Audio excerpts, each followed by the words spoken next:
gerente jurídico do Santos, que vai dar a versão do clube aqui no Seleção, Independiente em Avejaneda. Nosso contato por telefone é com o Rodrigo Gama, gerente jurídico do Santos, que vai dar a versão do clube aqui no Seleção. Rodrigo, muito obrigado por nos atender, bem-vindo ao programa. Eu quero saber de você a situação do Carlos Sanches.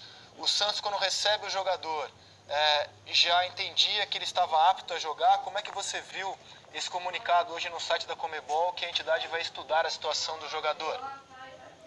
Bem, primeiramente, obrigado pela atenção. É um prazer falar contigo, Rizek. Boa tarde para todos aí, tá? Bem, o caso aqui do Carlos Sanches é o seguinte.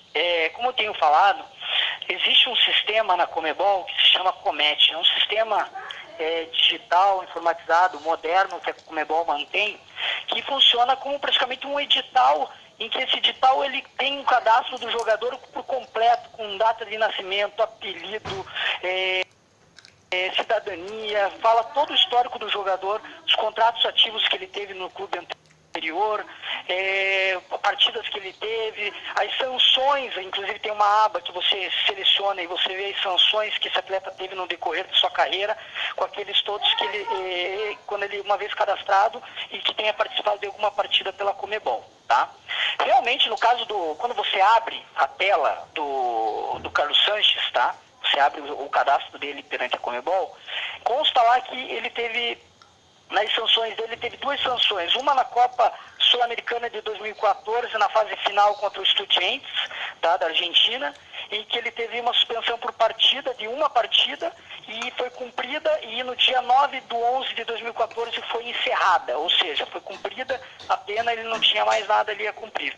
Já na Copa Sul-Americana 2015, que é contra o Huracan, quando ele empatou de 2-2 com o River Plate, ele teve realmente uma suspensão, tá? Essa suspensão, pelo que dizem, tá? Porque, assim, o Santos não tem essa notícia formal, porque isso quem recebeu na época, lá atrás, em 2015, certamente foi o River Plate, que era o clube pelo qual o jogador atuava, tá? Foi uma punição de tribunal, uma punição de 3 jogos, tudo isso que eu estou falando é pelo que eu tenho lido de noticiário, tá? Porque o Santos não foi formalmente noticiado sobre esses 3 jogos, tá?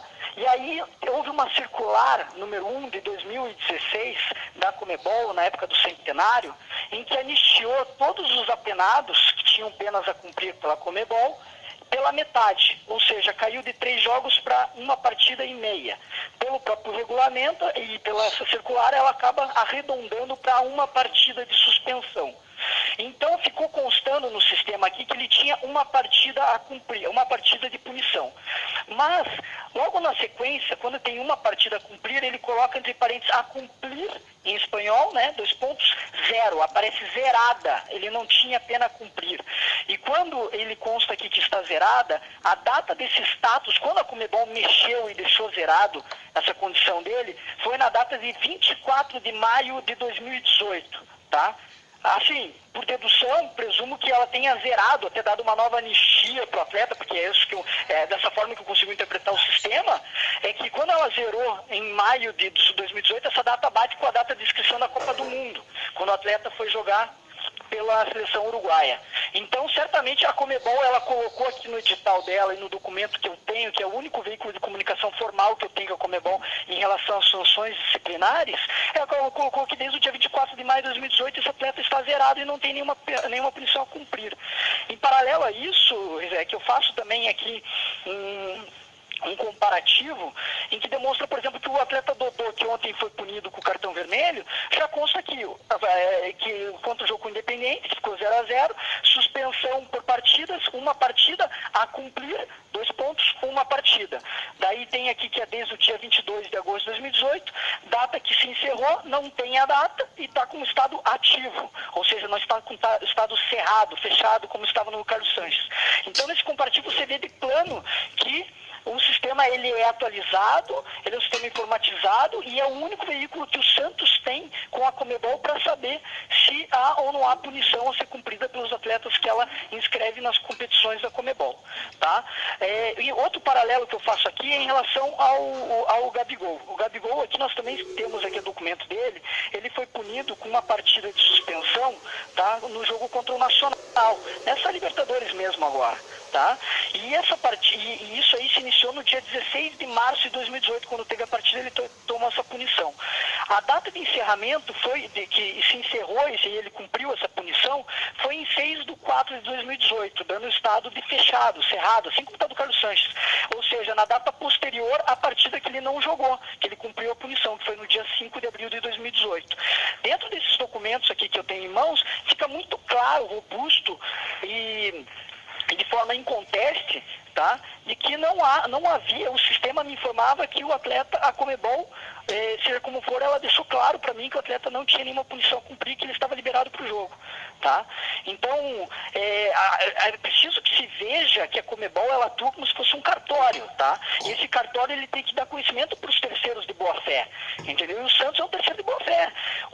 Quando ele tomou a punição em 2015, ele tomou pelo River Plate. Então, a comunicação do tribunal para a pena foi diretamente pro River Plate. Então, o River Plate tinha ciência da pena de tribunal, tá? Então, basta que a Conmebol transfira essa pena de tribunal para o sistema, para que os terceiros de boa-fé que o contratem esse jogador já tenham conhecimento se há ou não há punição a ser cumprida por esse atleta, quando ele jogava na outra equipe, entendeu? Então, o sistema aqui me disse que desde maio ele está zerado, que ele não tinha nenhuma punição a cumprir.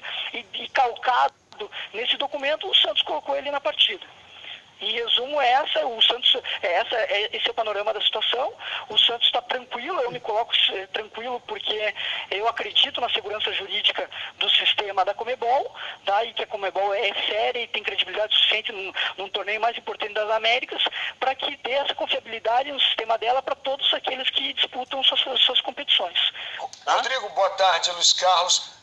Pelo que eu compreendi, o Santos se baseou única e exclusivamente na consulta ao sistema. Porque você falou que o Santos presume que em maio a pena que era de um jogo sofreu uma nova, foi abrandada mais uma vez. O Santos não fez nenhuma consulta telefônica, por e-mail, para a Conmebol. Ele olhou o sistema e foi isso? Não, veja, não é uma consulta periférica, o Santos não enxerga isso aí dessa forma. É como se fosse você comprar um imóvel. Você vai comprar um imóvel onde você vai checar se quem é o dono do imóvel. Você vai olhar a matrícula do imóvel e vai ver todos os dados do imóvel, se existe gravame, ônus, etc. Eu enxergo aqui, eu chego no cartório Conmebol, entro no sistema dela que ela exige para que esse atleta seja inscrito nas suas competições, ele possa atuar, tá? É o único instrumento e sistema fidedigno que te passa as informações que você tem que se calcar e entender como a informação perfeita e correta, que é a palavra da Conmebol, entendeu? Eu leio lá, partidas a cumprir, nenhuma, zerado. Desde quando? Desde 24 de maio de 2018. Como que você interpreta isso? Interpreta que está zerado, entendeu? Então, eu acho assim, não havia mais o que o Santos perquirir, até porque a punição dele de tribunal foi comunicada ao River Plate lá em 2015. Como que a gente teria conhecimento que ele tomou 3 partidas de suspensão por tribunal se isso aí é informado via e-mail para o clube anterior? Eu teria que o quê? Agora todos os jogadores eu teria que entrar, ligar para o River Plate e conseguir ver se o River Plate me passa a informação correta e ele não vai mentir para mim e vai me dizer, realmente foram 3 jogos que ele tomou aqui e está aqui o documento. Entendeu? E daí houve anistia desceu para 1 jogo. Daí vem a própria Conmebol no dia 24 de maio e zera isso aí e diz que não tem mais nenhum jogo a cumprir. Entendeu? Então, assim, isso para mim não é segurança. Segurança é você entrar no cartório, olhar a matrícula do jogador aqui e olhar aqui, não tem partida a cumprir? Não tem sanção nenhuma. Isso aí, para mim, é o instrumento mais hábil suficiente para que você tenha segurança no que você coloca em campo. Mas em função dessa situação, do fato do Santos ter conhecimento dessa punição, de haver uma certa estranheza, de fato, uma punição de 3, de repente ela some, não seria um fato do Santos ter sido um pouco mais prudente em relação à escalação do Carlos Sanches ontem? Não, o Santos não tinha conhecimento que ele tinha 3 partidas de punição. O Santos está tendo conhecimento via mídia, via jornais e periódicos que ele tomou 3 partidas de suspensão, que essas 3 partidas de suspensão caíram pela metade com a anistia dada pelas medidas de graça da circular de 1 de 16. Isso aí não é publicizado para terceiros, por isso que eu falo que o Santos é um terceiro de boa-fé, entendeu? O Santos tem que se pautar na informação que a Conmebol me põe, entendeu? Eu não posso presumir que ele tinha 3 partidas de suspensão, porque isso não foi publicado para mim. Isso aí foi noticiado via e-mail e correspondência direta da Conmebol para o River Plate. Então só.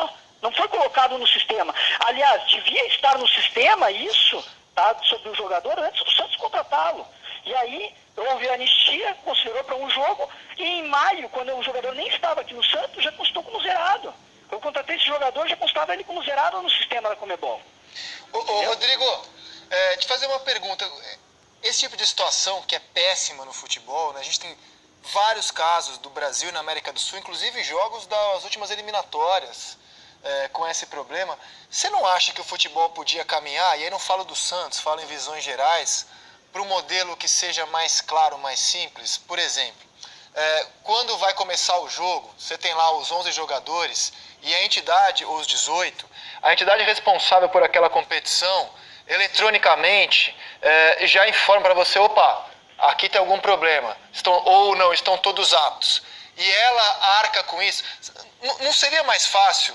Isso vale para paulista, brasileiro, estaduais, qualquer campeonato. Você coloca os 18. E aí o próprio sistema da entidade aponta se tem algum problema ou não. E se não apontou, se está todo mundo apto, vamos para o jogo. Você não acha que a gente podia partir para um modelo assim no futebol? Ou tô falando de algo que não é, por exemplo, factível de ser colocado em prática? Sem dúvidas, você foi cirúrgico. Eu acho que você tem toda a razão. A partir do momento que a entidade organizadora da competição ela tem os dados todos do jogador nas competições anteriores que ele participou, cumpre a ela pegar e fazer essa informação prévia. Ela que tem que dizer, não, vai pro jogo não, porque senão você abre brechas para esse tipo de situação em que se o sistema aqui alguém colocou errado lá na Conmebol ou não, vou dizer que colocou errado porque eu não sei, mas enfim, me coloca um panorama que o atleta tá zerado e eu coloco ele em campo e agora eu fico sujeito ao tapetão, a gente tá ferindo aí a regra principal, que é o princípio da competitividade, do desporto, da continuidade desportiva, entendeu? Você coloca o jogo nas mãos do tapetão. Isso para mim é inadmissível, né? Eu acho que tem que ter um mínimo de segurança, e o mínimo de segurança que eu tenho é justamente aqui olhar para o sistema que a Conmebol me coloca, que ela me exige que eu cadastre, que se eu não cadastrar o jogador não joga e nem o clube fica inscrito na competição se eu não colocar todos os atletas ali nesse sistema dela, e ela mesmo, por conta própria, coloca lá uma aba de sanções em que ela me informa as sanções disciplinares desse jogador. E nesse meu jogador consta como zerado. Então, assim, ela está me passando essa informação. Agora não é crível nós aqui ficarmos conjecturando a ponto de ficar pensando, pô, será que quando ele jogou em 2013 pelo Clube X, ele tomou uma punição e esse Clube X, o tribunal encaminhou para ele um e-mail dizendo que ele tomou 5, 4 partidas? Não é crível isso para mim, entendeu? Não é que eu tenho que fazer uma investigação tão profunda dessa de ligar para todos os clubes e pior, eu vou ter que ainda confiar na informação que esse Clube X anterior dele lá em 2013 ou 2015 está me falando a verdade. Entendeu? Então, assim, eu quero crer que a Conmebol vai interpretar de maneira séria, olhando isso aqui, falando assim, não, veja só, Santos, você tem razão. Nós aqui no dia 24 de maio de 2018, nós baixamos aquela punição de uma partida que ele tinha para cumprir e não constava como nenhuma partida a ele a cumprir. Então você interpretou o que estava no sistema e deixa o jogador, vai, bola que rola, vamos decidir isso nas 4 linhas. Obrigado, Rodrigo. Grande abraço para você e tomara que a gente caminhe para isso no futebol, porque... Você só fazer uma pergunta para o Rodrigo, a última? Fala. Rodrigo, a data para definição dessa situação, o que o Santos espera da Conmebol em relação a essa definição, se valeu o resultado, se não valeu, se o Santos será punido ou não? Veja, pelas informações que a gente tem no informe que saiu aqui no site da Conmebol, a Conmebol estará um expediente para apurar se houve realmente, né, uma infração de regulamento por parte do Santos, né? Então, a partir disso, agora a gente provavelmente vai ser intimado para que se manifeste, apresente uma defesa, não sei o prazo ainda, porque eu ainda não fui intimado formalmente. O Santos vai apresentar sua defesa e vamos ver como que a Conmebol caminha. Por regulamento, caso ela interprete que houve uma infração de regulamento, que para mim não é nada admissível, ela teria que daí nos punir com um score de 3-0 para o Independente sobre a partida de ontem. Obrigado, Rodrigo. Boa sorte ao Santos no confronto de volta. Tomara que o jogo seja decidido apenas pelos jogadores em campo. Grande abraço para você e até a próxima. Perfeito, muito obrigado pela atenção de todos aí, uma boa tarde. Pensa comigo, você que está assistindo a seleção.